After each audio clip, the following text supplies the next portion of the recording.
Bienvenidos al podcast Grandes Letras Chiquitas, donde hacemos grandes las letras chiquitas de todo, de los negocios, de las finanzas, de temas muy variados.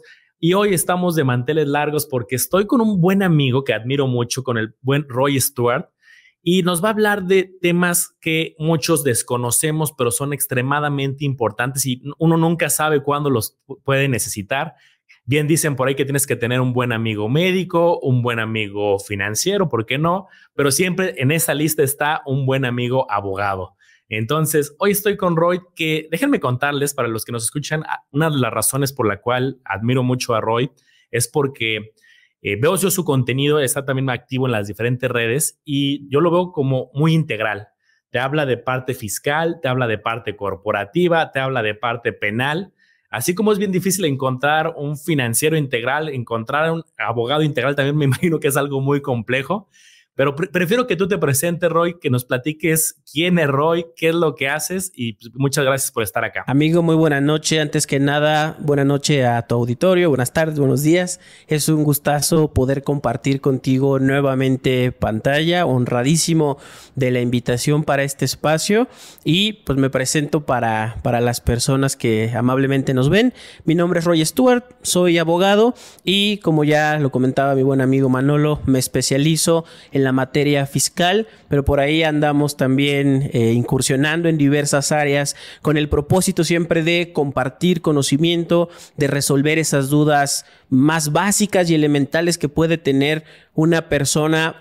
Ya dejemos que estudie derecho o que no estudie derecho. Una persona en su vida diaria, problemas con los bancos, problemas con la pareja para divorciarme, pensión alimenticia, problemas con el mismísimo SAT de cobro de impuestos, muchas veces con este terrorismo fiscal innecesario que nos meten ideas de que el SAT es un monstruo bien complejo y muchas veces no es así.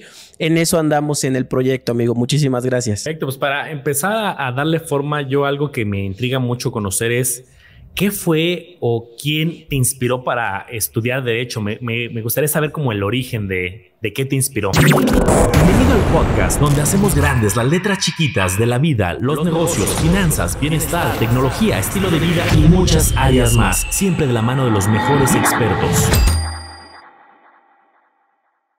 Pues mira, todo comienza con un tema cliché. De papá estudió también Derecho, entonces me recomienda que yo también haga lo propio.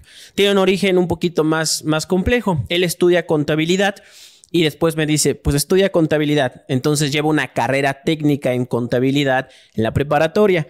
Después él hace la carrera en Derecho y me dice, ¿sabes qué? Me gustó más Derecho, seguro te va a gustar. Y siguiendo ese instinto y siguiendo esa recomendación, me meto a estudiar Derecho.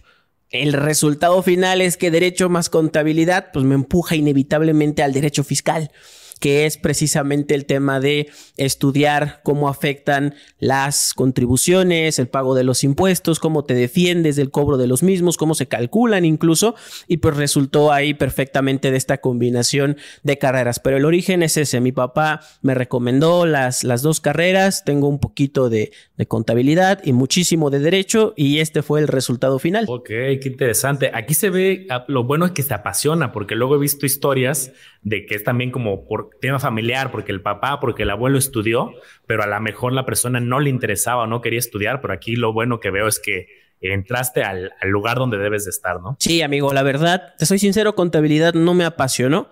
Por eso no seguí estudiando una carrera en contabilidad.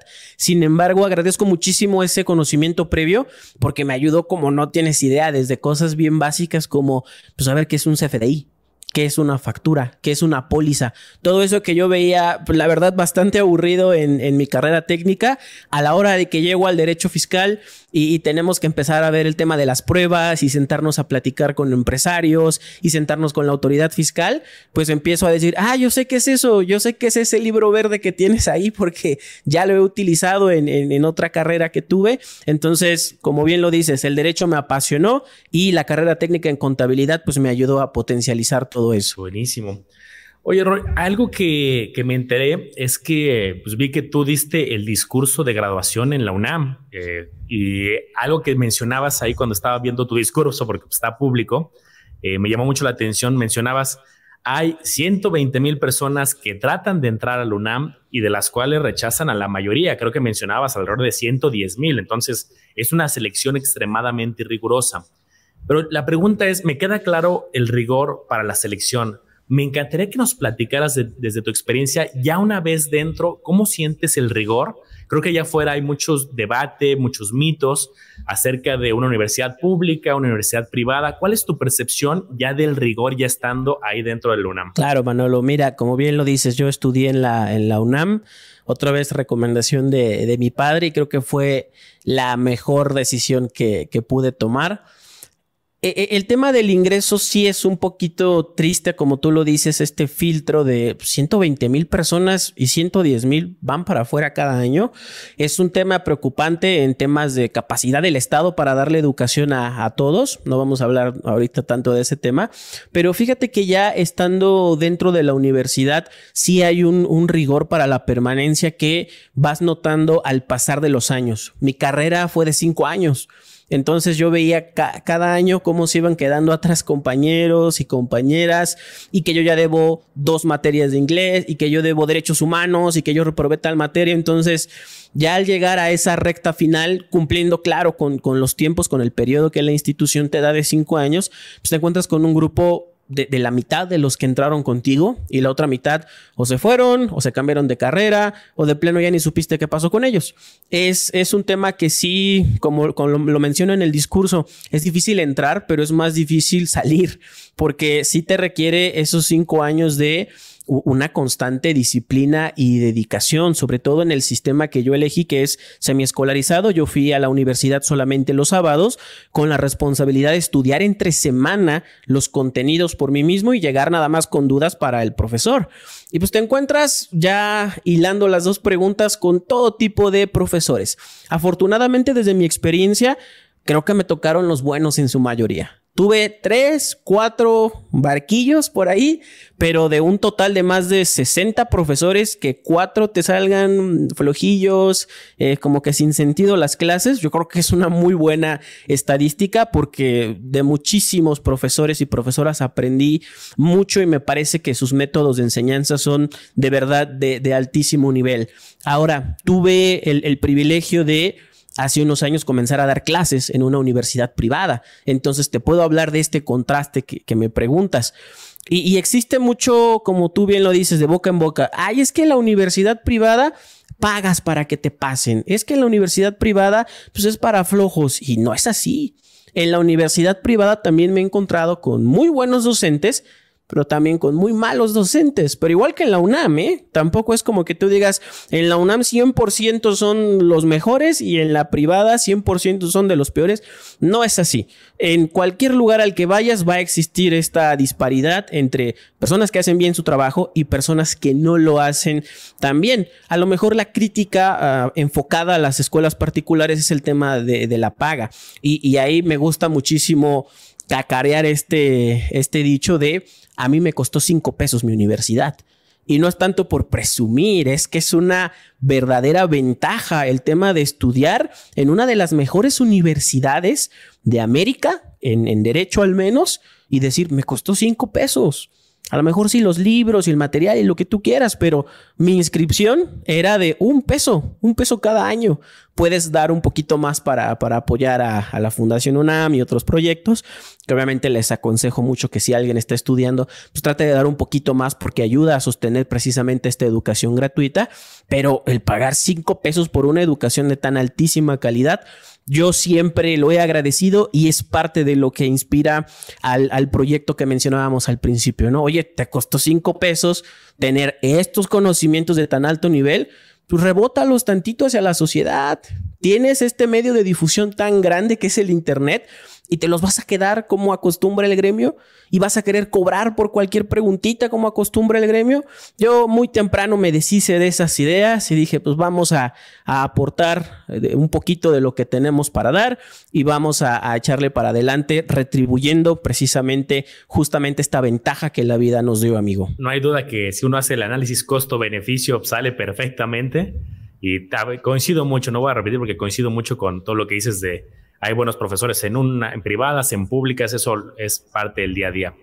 Oye, y hablando ya más específico del mundo de abogados, en tu experiencia, ¿cuáles son las habilidades más importantes para ser un buen abogado? ¿Cuáles son las características? Dicen, son indispensables. Si no, no la vas a hacer como abogado si alguien está aspirando. En la universidad donde doy clases y en el proyecto, que son clases gratuitas para quien guste tomarlas por internet, tengo un dicho muy, muy popular que parezco grabadora. La universidad, la facultad de Derecho, no te debe de enseñar ni a memorizar artículos, ni a leer párrafos completos de texto, ni a memorizar definiciones.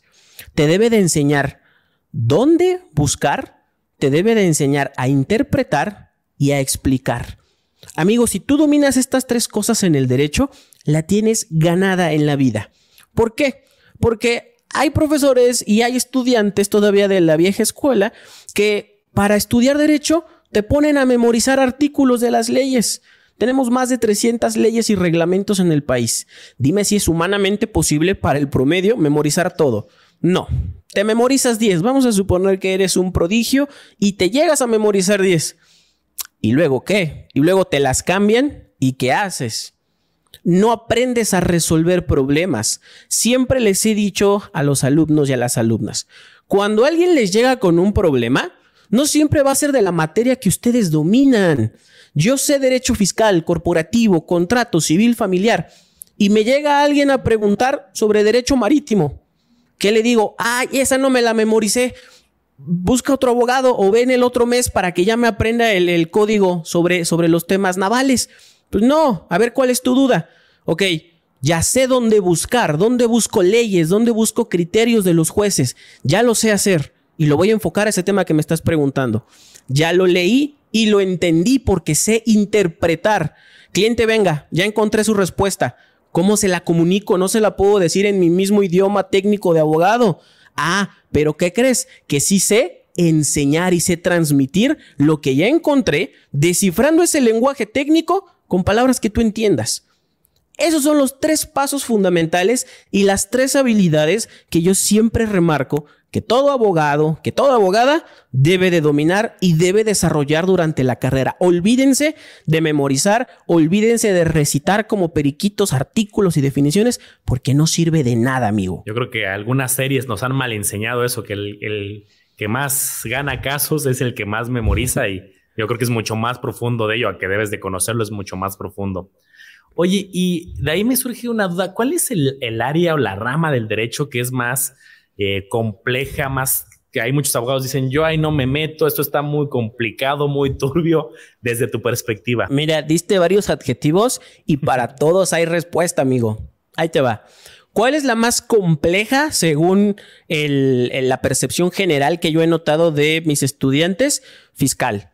Complejo por los números. Ya ves que está este mito de, ay, tú estudiaste derecho porque no sabes matemáticas. No es cierto. En muchos casos sí será, pero no todos somos malos en matemáticas. Y el derecho fiscal y el derecho laboral pues sí implican algunas operaciones aritméticas y cálculos, ¿verdad? Entonces el fiscal muchas veces lo ven como esa rama bien difícil, bien matemática, y no lo es tanto, pero esa es la percepción general. En cuanto al tema de turbio, y raramente la que más se busca, pero la que más turbia está percibida, es la rama penal.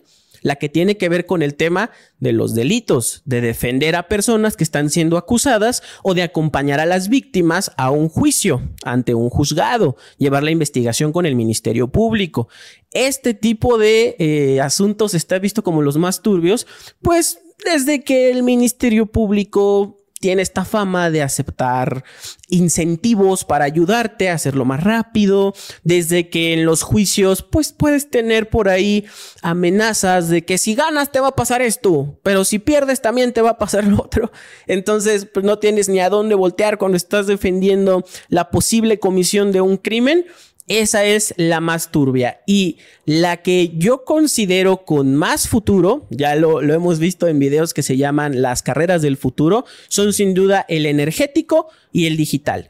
Energético porque estamos entrando, o ya estamos más bien establecidos en una crisis en temas ambientales, en temas de producción de energía, el tema del petróleo y demás. Entonces no tengo duda que el derecho energético, que ahorita no está nada explotado y es muy especializado, es la rama a seguir en los próximos 10, 15 años, así como también el derecho informático. Casi no tenemos regulación de lo que pasa aquí en Internet, amigo. Y muchos lo ven como una ventaja y otros como una desventaja.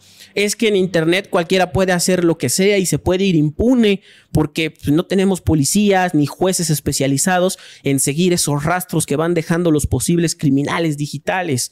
Pasa mucho con fraudes, pasa mucho con extorsiones y demás, pero esas son las ramas a las que yo les pondría bastante atención y te confieso que estoy buscando especializarme a futuro en el tema energético porque me llama muchísimo la atención y está muy ligado con el administrativo, que es a donde pertenece el fiscal. Pues mira, una respuesta completa, y para ahí que nos escucha, pues hay muchas áreas por donde si alguien quiere estudiar esto, pues creo que le estás dando oro molido.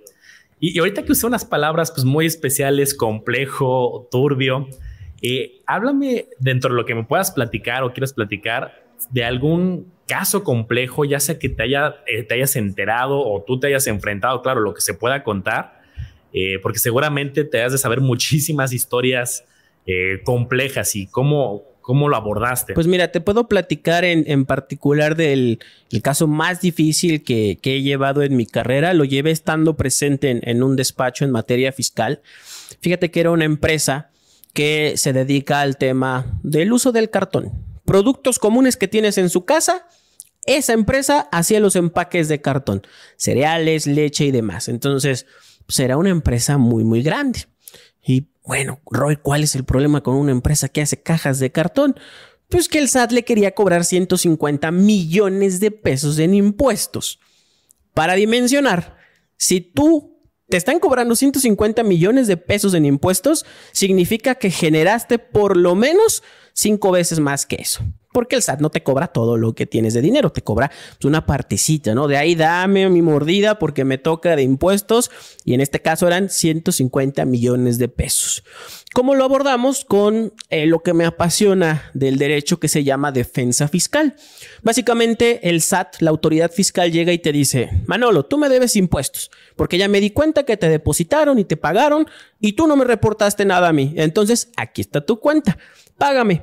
Tú como contribuyente tienes esa posibilidad de ir a pelear ante el propio SAT y decirle: a ver, espérame tantito, esto que me estás dando es ilegal y te voy a dar las razones. Eso se llama recurso de revocación. Es un medio de defensa ante el propio SAT. Y el SAT no te hace caso porque es lo que normalmente pasa. Y te dice: no, Manolo, yo estoy bien, págame. Ah, no me haces caso, me voy a la siguiente instancia con alguien que te va a decir que sí estás mal, que se llama Tribunal Federal de Justicia Administrativa, antes Tribunal Fiscal, para los cuates. Ese tribunal va a resolver como si estuviéramos peleándonos yo y mi esposa en un juzgado. Nos va a tratar por igual. A ver, autoridad, tú eres la demandada. A ver, Manolo, tú eres el que está demandando. Dime qué te hizo la autoridad que está mal en ese cobro. Ah, pues mira, así y así y así. Y después yo fui en un recurso y le dije: estás mal, y no me hizo caso. El tribunal revisa y el tribunal te dice: ¿sabes qué? Pues sí, estás mal, Manolo. Sí debes de pagarle esos impuestos. O le dice al SAT: a ver, SAT, Manolo tiene razón. Aquí cometiste estas ilegalidades y entonces no te va a pagar lo que le estás cobrando. A lo mejor sí te va a cobrar, pero menos.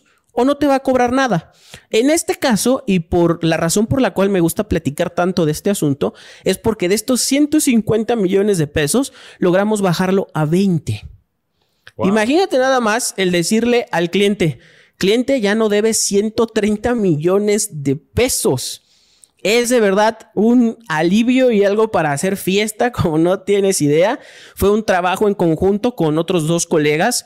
Estuvimos en Aguascalientes como 4 días sin dormir, porque imagínate recopilar pruebas y estar redactando un escrito de más de 120 hojas para lograr este objetivo. Fue una labor de verdad titánica. Tuvimos apoyo de contadores de la empresa para el tema de elaborar los papeles de trabajo, que nos dieran las facturas, armar los paquetitos de pruebas, pero imagínate, más de 1,200 páginas de defensa junto con más de 800 pruebas que aportamos en ese asunto en específico.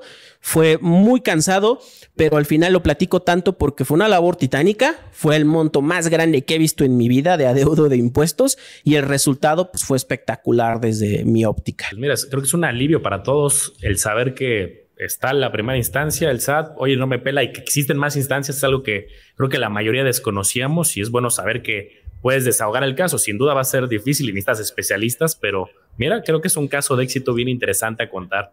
Sí. Oye, y hablando justo de lo turbio, no turbio, ¿te ha llegado a pasar que en algún caso te ofrezcan algo que vaya en contra de tus principios éticos, que alguien llegue con mucha lana o con algo que dices, oye, se oye interesante económicamente, y ahí pues ¿cómo lo manejas? ¿Cómo le expones a lo mejor que sí? ¿Cómo le expones que no? ¿Ahí te ha llegado a pasar algo así? Mira, afortunadamente, y yo supongo que es derivado de la forma en la que públicamente me expreso de mi ejercicio profesional, jamás me han llegado a hacer ofrecimientos turbios de ningún tipo. Lo más que he tenido son personas que llegan a lo mejor con asuntos contrarios a mis intereses, pero para contratarme normalito, como me contrataría cualquier persona. ¿Cuál es un ejemplo? Bueno, en México tenemos, Manolo, una estadística muy, muy devastadora de que el papá es casi siempre el que abandona el hogar y mamá se queda con los hijos. Es una estadística innegable, todos tenemos casos cercanos, incluso en la propia familia, y esta estadística se traduce en que la mayoría de personas que me buscan para llevarle asuntos son las mamás que se quedaron solas y quieren demandar al irresponsable que se fue. Entonces, pues esos asuntos, sí, claro, señora, vamos a llevar el asunto para que tenga pensión su hijo o su hija sin problema. 2 ocasiones me han llegado personas literalmente diciendo, licenciado, vi sus videos, yo no quiero pagar pensión alimenticia. ¿Cuánto me cobra por llevarme el asunto? ¿Sabes qué? Ahorita no. Yo no realizo ese tipo de defensas legales que implican precisamente esa premisa de yo sé que estoy incumpliendo, quiero que legalmente me hagas ganar para incumplir. Es algo que no haría, porque de tu lado representa, pues a lo mejor sí, cobrarle 20,000 pesos al señor por llevarle el asunto, pero del otro lado estás dejando sin pensión alimenticia a un niño o a una niña que lo necesita, que se quedó con una madre soltera. Y esos 2 asuntos son los que he rechazado. Te digo, no me llegaron a ofrecer así como le doy más dinero, no. ¿Quiero sus servicios? La respuesta fue no. Ni cotización le dimos a esas 2 personas porque es algo que no haría. Y yo creo que ahí coincido. Siempre lo he dicho, la ética no tiene un precio. Al final eso viene con valores y no, hoy te ofrecen el doble, el triple, pues no, es algo que no se rompe. Y ahorita que tocaste justo ese tema y me llama la atención, he visto varios videos tuyos recientes del tema, justo de la custodia de los niños a las madres, por ejemplo. Ahí me gustaría que nos platicaras un poco cómo funciona. O sea, si hay una ley aquí en México que la custodia debe ser para las madres, es un tema que es una práctica en México y en el mundo, es un mito. ¿Cómo funciona detrás? Mira, en México tenemos varias reglas generales que van a variar dependiendo de cada entidad federativa, porque la Ciudad de México tiene su código y Morelos tiene su código y Nuevo León tiene su código. Entonces, reglas generales son las siguientes. Cuando mamá y papá se separan, el juez tiene que decidir cuál es el más apto para quedarse con los hijos o con las hijas. Hay reglas de que pues, si son muy pequeños, los hijos, estoy hablando menos de 10 años, se quedan con la mamá, precisamente por ese resguardo que la mamá puede ofrecer y por ese rol que culturalmente se le ha dado. Otra realidad innegable, mamá se queda con los niños en casa, papá es el que sale a trabajar por dinero. Es una costumbre de la cual poco a poco nos vamos desprendiendo, pero la estadística actualmente pues todavía favorece esa tendencia.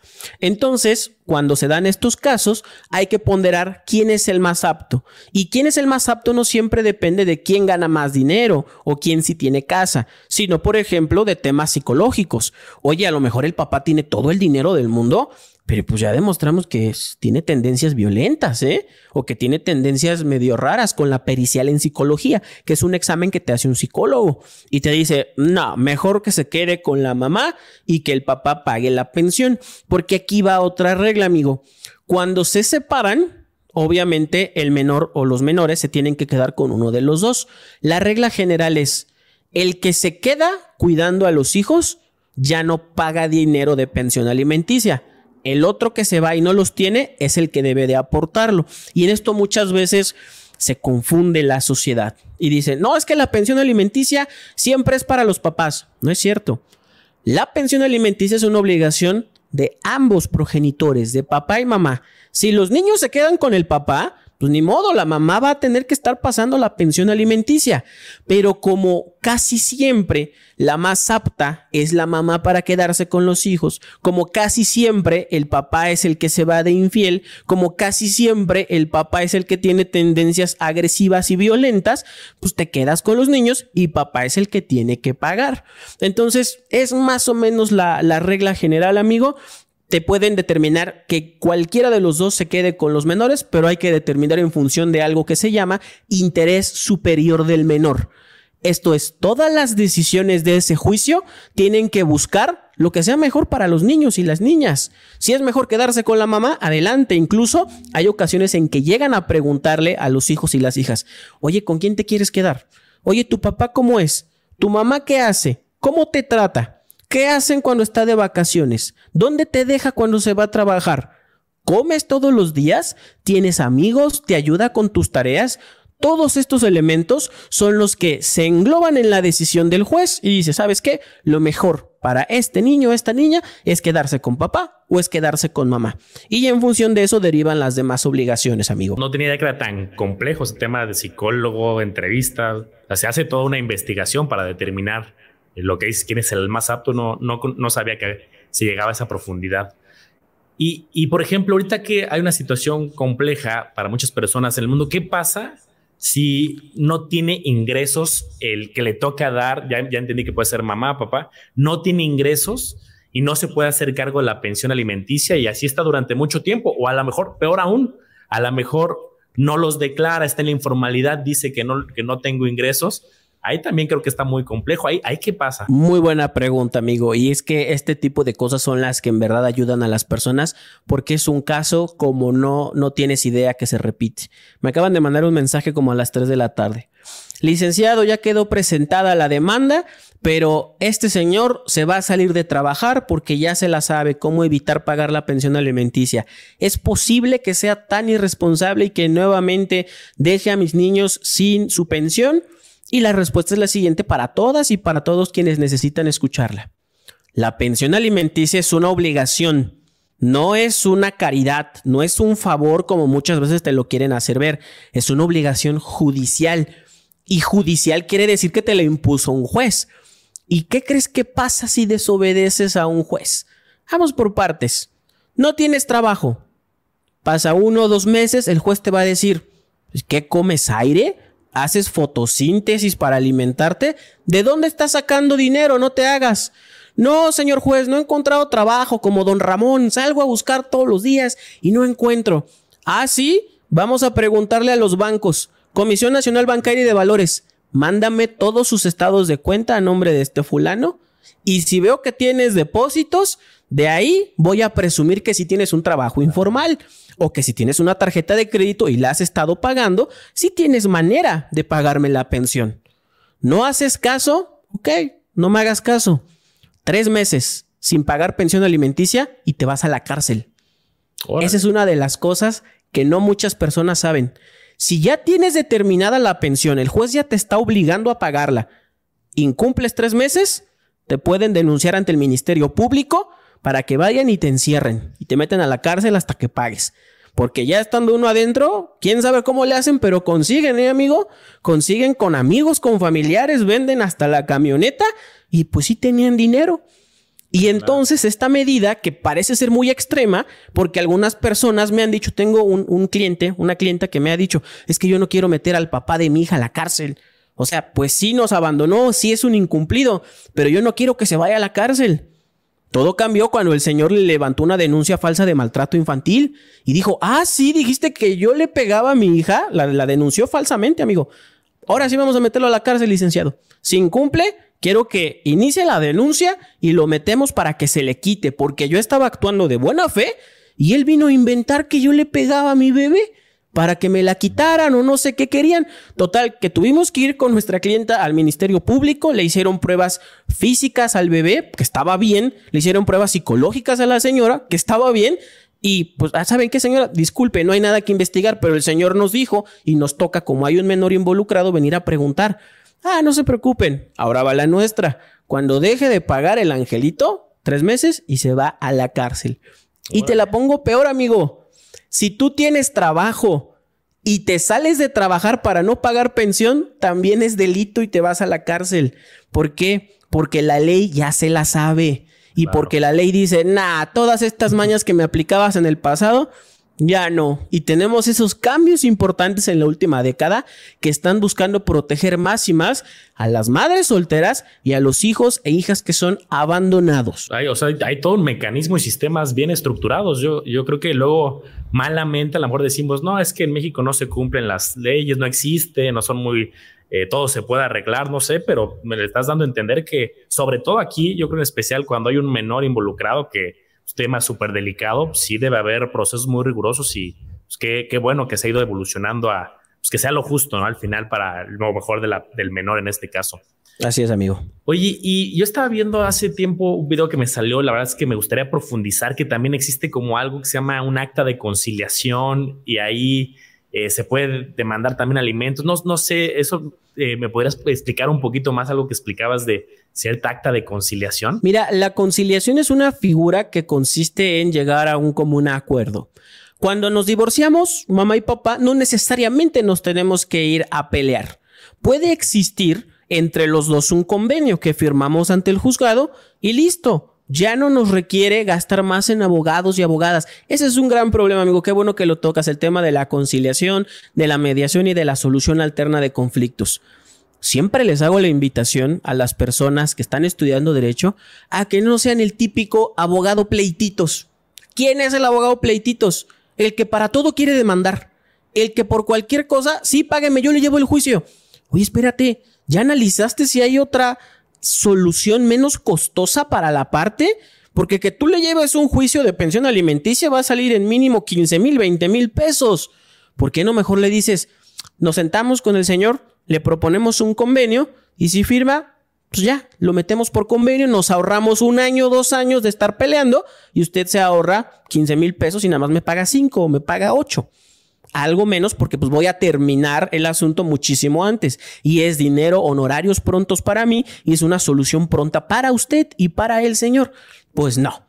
Hay abogados y abogadas que insisten en que todo se debe de ir a juicio y debemos de perder esa mala maña pues porque simplemente lo hacen por ambición, porque quieren sacar asuntos y quieren cobrar honorarios. Entonces la conciliación es un buen mecanismo para que antes de irnos a demandar, sentarnos a platicar y ver si podemos lograrlo mediante un acuerdo. Y no es cualquier acuerdo de palabra, de yo te digo por teléfono y ahí quedamos. No, es un acuerdo ante el juez, convenio ante el juez de lo familiar que se debe de cumplir porque se eleva a sentencia. Ese convenio es una sentencia que ambos estamos obligados a cumplir y de esa manera nos ahorraríamos muchísimo tiempo y muchísimo dinero, amigo. Oye, ¿y existen estos mecanismos de conciliación en todas las áreas? Ahorita estábamos hablando pues, muy particular, ¿no? De ahí la disputa familiar, pero no sé, entre empresas, un delito, ¿no? A lo mejor alguien, te voy a decir un caso muy extremo, alguien cometió un delito a lo mejor de robo y luego se arrepiente y quiere conciliar contigo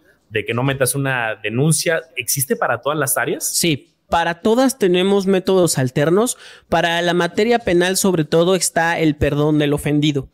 Hay delitos que son tan personalísimos que la ley te dice, ¿sabes qué? Si tú lo perdonas a tu agresor, ahí muere. Hay otros mecanismos, como por ejemplo, pues mira, causaste un daño, en materia penal es un delito, págalo. Reparación del daño y llegamos a un acuerdo económico. Obviamente esto no aplica para todos los delitos. Claro. Por ejemplo, delitos de carácter ya muy íntimo o delitos que implican privar de la vida a una persona no son negociables. Claro. ¿Cómo negocias con un asesino de un familiar? Obviamente hay cuestiones que son irreconciliables, pero en materia penal tenemos esa solución. En materia fiscal también. Cuando el SAT te está revisando, tú puedes decir, ahí muere, vámonos a acuerdos conclusivos. Te vas con una autoridad que se llama PRODECON, Procuraduría de la Defensa del Contribuyente, y ahí llegas a ciertos acuerdos. Oye, ¿sabes qué? Sí te debo, lo reconozco, aquí sí la regué, quítame las multas. Y el beneficio que tienes es que a lo mejor de una cuenta gigante de 100,000 pesos te quitan 20,000, 30,000 de multas. Y dices, bueno, llegamos a este mecanismo que ya no me requirió que me cobres un crédito fiscal, que yo me tenga que ir a recurso de revocación y que me tenga que ir a un juicio. Entonces ya me ahorré como 2, 3 años de broncas y me ahorré pues un dinerito que yo sé que sí la regué, que sí metí la pata. Órale. Yo creo que por eso lo que decíamos al principio de siempre tener a tu amigo abogado, porque hay un montón de caminos y no siempre, como dices, es demanda, no siempre es el pleito, y ha de haber muchísimos plan B, plan C alterno, mucho más flexibles y asequibles. Oye, y otro tema que he visto que has hablado en tus videos y que creo que hay demasiado desconocimiento y miedos, es el tema de la prisión preventiva oficiosa. Yo desconozco bien cómo funciona el tema, pero he escuchado algunos casos y me gustaría que me platiques un poco, pues, cómo funciona, está mal, hay fallas, así es en todo el mundo, es una cosa rara de aquí de México, o qué es eso para quien no sabe de este tema. Claro, amigo. La prisión preventiva oficiosa es una medida que está desde nuestra Constitución y que te dice, si te acusan de cualquiera de estos delitos, te vas directamente a la cárcel mientras dura tu proceso. Ojo, no te estoy metiendo a la cárcel por haberlo cometido. Te estoy metiendo de manera preventiva para que no te vayas a fugar. Entonces, ya desde ahí puedes ver que hay algo mal, ¿no? Oye, si soy culpable, ¿a qué me vas a condenar? Ah, pues que estés en la misma cárcel donde estás. Oye, pues me estás sentenciando desde ahorita. Me estás metiendo a la cárcel desde antes solamente porque el Ministerio Público me acusó de uno de estos delitos. Y entonces empiezan a operar estos diferentes delitos de manera que en el país, si te acusaban de haber cometido cualquiera de ellos, que me parece que son 13, te vas directo a la cárcel mientras dura tu investigación. ¿Cuál es el problema? Que el Código Nacional de Procedimientos Penales te maneja un catálogo de lo que se llama medidas cautelares. Medida cautelar es, oye, te acusaron de cometer un delito, vamos a ver si lo cometiste, pero mientras, ¿qué crees? Yo tengo que proteger a la víctima o evitar que tú te vayas a dar a la fuga. Entonces tengo un catálogo de 13 medidas que van desde, pues, prohibirte que te acerques a la víctima, pedirte que te salgas del domicilio, el famoso brazalete que vemos en las películas que te ponen en el pie, y hasta el final está la prisión preventiva. Entonces, la ley es muy clara. Elige la que sea proporcional al crimen cometido y la que cumpla con esos propósitos que tú me estás diciendo. No quiero que se fugue, no quiero que lastime a la víctima. Pues tienes 13 antes de elegir la prisión preventiva. Y aun y cuando tú le digas al juez, dale prisión preventiva, el juez tiene que evaluar, oye, déjame analizar si es proporcional la medida, si se cumple tu propósito y si de verdad a ese delito que tú dices que él cometió, le toca estar encerrado en lo que dura su proceso. Déjame revisarlo. Esa es la prisión preventiva justificada. La oficiosa, ¿cuál es? ¿Qué dice aquí? Robo a casa, habitación, directo a la cárcel. Ni preguntan, ni evalúan, ni pruebas, ni audiencia, ni nada. Entonces es un problema gravísimo porque en nuestro sistema penal tenemos algo que se llama principio de presunción de inocencia. La típica frase que hemos escuchado, nadie es culpable hasta que se le demuestre la culpabilidad por virtud de un tribunal. Todos somos inocentes hasta que se demuestre lo contrario, ¿no? Oye, pues qué inocencia si me estás metiendo a la cárcel solo porque el Ministerio Público dice que yo cometí este delito. ¿Dónde está ese principio de presunción? ¿Dónde está mi debido proceso? ¿Dónde está mi garantía de audiencia, de poder defenderme de esa acusación? Estoy atado de manos. Y entonces el problema que tenemos es que en México es una medida que una corte internacional, la Corte Interamericana, ya nos dijo, eso está mal, México, eso está muy mal. Tuvimos hace una semana, amigo, el honor de compartir un congreso con colegas de Perú y la maestra que nos acompañó a exponer sobre este tema nos decía, es que en Perú eso no existe y es que nos parece horrible que metan a la cárcel a alguien solamente porque se le acusa de un crimen que está en un catálogo.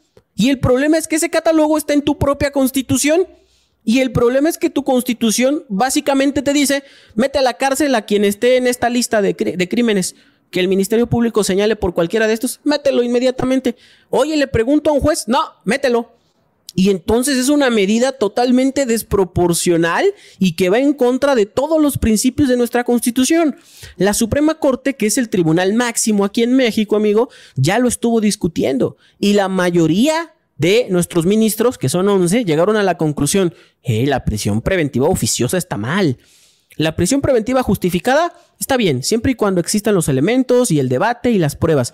Pero la otra que te dice directo al bote, sí es una aberración y tenemos que cambiarlo y va en contra de nuestros principios. Están en discusiones, todavía no llegan a nada, pero ese es el consenso general, no solamente de nuestros ministros y ministras, sino de la mayoría de abogados y abogadas que conozco. Entonces en internet, si te pones a buscar en foros de discusión, todos coincidimos en lo mismo, o la mayoría coincidimos en lo mismo, amigo, que es una medida que se sale de toda proporcionalidad y de todos los principios máximos que debemos tener en nuestro sistema penal. Wow, está impresionante esto que me platicas. Y sí, claro, yo había leído que no existía en todo el mundo y que era un caso pues muy particular. Y oye, pero entonces, pensando de forma extrema, ¿existirán casos entonces de gente a lo mejor o de poder o no sé, alguien que diga, yo quiero encerrar a esa persona, entonces voy a levantar la denuncia de forma oficiosa y tengo poder o tengo contactos? Y existirán casos de gente, mucha gente inocente que ha sido víctima de circunstancias injustas de poder, y dado que no se investiga, ¿habrá mucha gente que no es culpable y que está hoy en día en la cárcel? Totalmente, amigo. De hecho, en uno de nuestros ministros, el ministro Saldívar, en su exposición dice: ¿ustedes creen que los ricos están en la cárcel? Yo fui a Santa Marta, él fue a visitar el penal de Santa Marta. Yo fui a visitarlo y no saben la cantidad de mujeres indígenas, de mujeres que ni hablan español, que están ahí por prisión preventiva oficiosa. ¿A poco creen que esas mujeres cometieron esos delitos? Para empezar, hay que presumir que son inocentes. Pero después díganme, esta estadística de que hay muchísimas personas en la cárcel y pues que todas son de bajos recursos o que ni siquiera hablan español, pues ¿qué les da a dejar entrever? Pues una realidad de que se está utilizando mal esa figura, y no sé si sea con fines políticos, amigo, gente de poder. Lo que sí nos consta, porque lo dijo el señor ministro, es que hay muchísimas personas inocentes en la cárcel. En el Congreso Internacional hablamos de una mujer que, si ella hubiera cometido el delito, vamos a suponer que si era culpable, le tocaban 8 años de cárcel. Lleva 13 en prisión preventiva. Ni siquiera ha tenido su juicio, amigo. 13 años. La señora hasta dijo en cámara: pues ya me hubieran declarado culpable, yo hubiera salido hace 5 años. Todo este tiempo perdido, ¿quién me lo quita? Y entonces ahorita está en un trámite, en un amparo, para ver que revisen su caso. Pero son de esos elementos de realidad que dices tú: oye, si ya vimos que teóricamente está mal y en la práctica ya vimos este resultado de injusticia social, ¿qué estamos esperando? ¿Qué estamos esperando para cambiar estas normas para que de verdad funcionen? ¿Qué pasa con los políticos que se roban el dinero, amigo? Se van del país. Ahí sí debería de aplicar la prisión preventiva oficiosa. Pero pues no ves a políticos encerrados 10 o 15 años. Ves a mujeres en situaciones vulnerables que lamentablemente no tienen para pagarse un abogado o una abogada. Y esa es la realidad de esa medida. Órale. Oye, y lo que no me queda tan claro es, dices, hay dos: la oficiosa, la justificada, donde hay todo el catálogo y el proceso. Pero ahí, ¿cómo se determina si va a ser oficiosa o es el caso justificado? Porque la prisión preventiva oficiosa viene en la Constitución y viene con la serie de delitos que, si te acusan por esos delitos, te vas directamente a la cárcel. Pero la oficiosa es: ¿cometiste cualquiera de esos delitos que acabamos de decir, amigo? Te acusa el ministerio de cualquiera de esos, te vas directo encerrado. La justificada es: ¿no cometiste ninguno de esos delitos? ¿Se te acusa de otra cosa? Pues vamos a revisar si procede cuál de las 13 medidas cautelares que tenemos. Esto es, vamos a revisar primero qué delito cometiste y cuál sería la idónea. Que te llame a firmar cada mes. También es muy común esta medida de que, oye, pues me están acusando de tal delito, pero no me encerraron. Tengo que venir al juzgado, tengo que venir al penal y firmar una vez al mes, una vez a la quincena. Me embargan mis bienes, me inmovilizan mis cuentas bancarias, me internan en una institución psiquiátrica porque a lo mejor el delito tiene que ver con temas de mi salud mental, me separan de mi domicilio, me separan de mi cargo político que yo tenía, no me dejan ejercer mi profesión, me ponen el grillete en el pie, este brazalete electrónico, o me meten a la cárcel en prisión preventiva justificada. Por eso es justificada, porque se analiza cuál fue el delito, que no sea del catálogo que acabamos de mencionar, la proporcionalidad de la medida que sirva y que las otras 12 no sirvan para esos efectos. Por eso es justificada. ¿Sabes qué? Ya le busqué y la única forma que tengo yo de cumplir con mi obligación de resguardar a la víctima y de que tú te quedes es meterte a la cárcel. Ni modo, compadre. Fue la última, te lo prometo que busqué. Las demás no se pudieron. Spoiler alert, la mayoría de las veces sí se puede con las demás medidas, con obligarte a que vayas a firmar, con ponerte el brazalete, con restringirte del domicilio, porque no todos los delitos ameritan o tienen este riesgo de fuga, que ese es otro elemento. ¿Qué tanta posibilidad hay de que pues, se nos vaya durante el proceso y ya no se presente, se abstenga de la justicia? Son contados los casos, seguramente sí hay prisión preventiva bien justificada, pero la oficiosa no pide cuentas, ¿eh? Es como la mamá, llega pegando con el cinturón y luego pregunta, ¿te encierro? Y luego vemos, porque no tienes ni chance de pruebas, ni de audiencia, ni de nada. Sí, oye, es súper delicado lo oficioso y pues que ojalá que vaya evolucionando y se revise y qué bueno que ya se echó ojo del lado internacional. Sí. Y yo la última pregunta que tengo, hace un momento mencionaste una palabra que creo que se escucha mucho y la gente que no nos dedicamos a esto no sabemos bien el alcance, y es la palabra amparo. Yo escucho mucho en muchos temas que, entonces pasó esta demanda, amparo. Esta persona famosa, amparo. Entonces creo que ya todo termina en amparo, pero no termino también de entender la profundidad, hasta dónde protege el amparo, si es algo justificado, ¿no? ¿Qué nos puedes platicar un poquito de esta figura? Claro que sí, amigo. Bien interesante esta última parte. Mira, la Constitución y los tratados internacionales, que son acuerdos de México con otros países, nos dan a todas y a todos los ciudadanos ciertas prerrogativas o facultades que se llaman derechos humanos o derechos fundamentales. Tienes derecho a la vida, a una vivienda, a tener un proceso justo, un proceso pronto y expedito, la justicia pronta y expedita, tan famosa, a dedicarte a lo que tú quieras, libertad de tránsito para caminar libremente por todo el país. Y esta serie de derechos humanos o fundamentales muchas veces pueden verse violentadas por actos de autoridad, por el gobierno. Nuestro sistema supone una diferenciación bien clara. Los del gobierno tienen el poder, nosotros somos los gobernados. Y en el poder tenemos ejecutivo, legislativo y judicial. Presidente, juzgados y Cámara de Diputados y Senadores. Básicamente es esa división. Entonces, el amparo te dice, oye, ¿te acuerdas de estos derechos humanos? Yo te protejo si una autoridad te los violenta. Y tenemos entonces, ya entrando un poquito técnico nada más, no nos vamos a ir muy técnicos, dos tipos de amparo. Un amparo que vas a poder hacer valer contra cualquier acto de autoridad, que se llama amparo indirecto, y otro amparo que vas a hacer valer en contra de sentencias, que es el amparo directo. ¿El indirecto en qué casos opera? Me vinieron a cerrar mi negocio, por ejemplo. Me quieren cobrar, hace muchos años tuvimos este caso real, el impuesto sobre alumbrado público. Me estaban cobrando en mi recibo de luz un impuesto federal por el tema del consumo que tenían los postes de mi calle, ¿no? Me quieren construir una planta termoeléctrica o hidráulica aquí al lado de mi terreno. Es que quieren el gobierno construir un aeropuerto. El famoso Tren Maya. Se ampararon porque iban a construir sobre zonas protegidas. ¿Qué derecho humano estás defendiendo? Pues el derecho a un medio ambiente sano.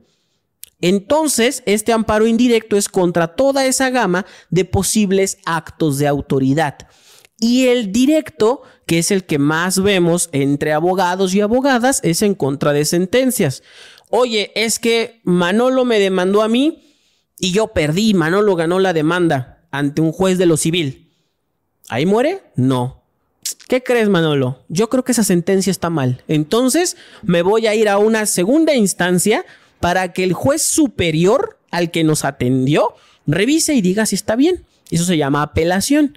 Otra vez perdí la apelación. Es que Manolo trae muy buenos abogados. ¿Sabes qué? Ahí no muere la cosa. Me voy a ir ya no con los juzgados de Ciudad de México, Manolo, a unos juzgados federales que se llaman tribunales colegiados. Y ellos van a revisar que esas sentencias sean constitucionales. Esto es, que se apeguen a los principios de los derechos humanos que mencionábamos al principio. ¿Por qué? Porque es un juez, una autoridad del Estado, que está violentando mis derechos humanos. ¿Cuáles? A lo mejor el de debido proceso. ¿Por qué está mal esa sentencia? Oye, juez, es que no revisó mis pruebas. Eso va en contra de mi principio de fundamental, de mi derecho a la garantía de audiencia, en donde yo tengo derecho a que mis pruebas se valoren todas. Y este juez, el 1 y el 2, no lo hicieron. Entonces tú, grandísimo Tribunal Federal, revísalo. Y ese es el amparo.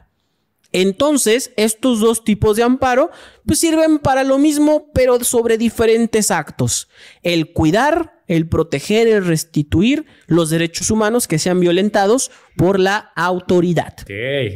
Hoy está extremadamente interesante y yo algo que me llevo de todo lo que me has platicado y ahorita también me gustaría que tú nos compartieras como algún mensaje de cierre es, el primero me encantó el tema de la conciliación.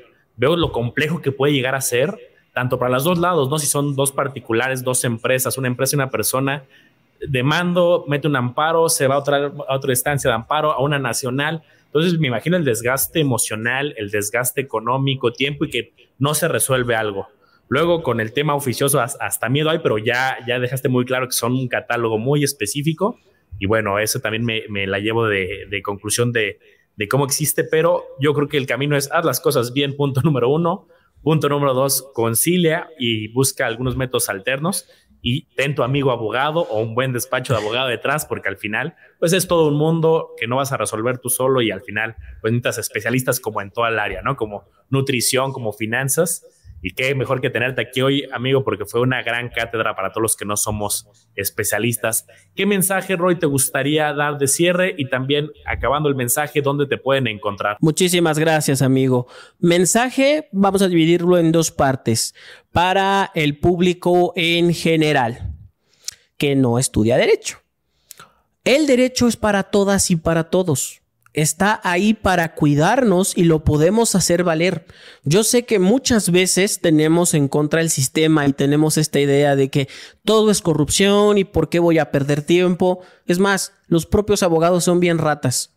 Les pido que cambien esta percepción por un momento cuando tengan un problema y entiendan que la única manera en la que se pueden solucionar los problemas de forma efectiva es al amparo de la ley. Vamos a hacer un breve repaso. Es que alguien cometió un delito en mi contra. ¿Qué voy a hacer? ¿Voy y me voy a vengar? Al rato me voy a la cárcel yo. Mejor lo denuncio e inicio el proceso correspondiente para que se vaya a la cárcel. Es que el papá no me quiere pasar pensión alimenticia. ¿Qué hago? ¿Voy y le rayo su coche como en los memes o le cuelgo una lona fuera de su casa de infiel, ya págame? No sirve de nada. Mejor voy y lo demando para que un juez le ordene que me pague. Es que tengo problemas con el SAT. ¿Qué voy a hacer? ¿Sobornar a los que me están visitando para evitar que me cobren? Nada más pasan tu expediente hasta abajo. Al rato vuelve a llegar y al rato el que te hizo ese favor ya no está ahí. Ya no tienes a quién reclamarle. ¿Y cómo reclamas? No, yo le di dinero a fulanito, no me cobres. No funciona. La única manera que tenemos de solucionar estos problemas legales es con la propia ley. Entonces, acérquense a sus colegas abogados, a sus colegas abogadas, porque seguramente les pueden brindar una mejor asesoría. ¿No tienen dinero para pagar un abogado? Todas las materias tienen abogados gratis. Todas. Van al juzgado familiar y piden un abogado de oficio. Se los dan gratis. Van a la Prodecon, que les ayuda con temas fiscales. Es gratis. Van a la Conducef para temas bancarios y problemas de que me robaron de mi tarjeta. Es gratis. Todas las materias en nuestro país tienen este respaldo de abogados y abogadas de oficio. Entonces, siempre van a poder acercarse aunque no tengan ni un peso para ofrecer.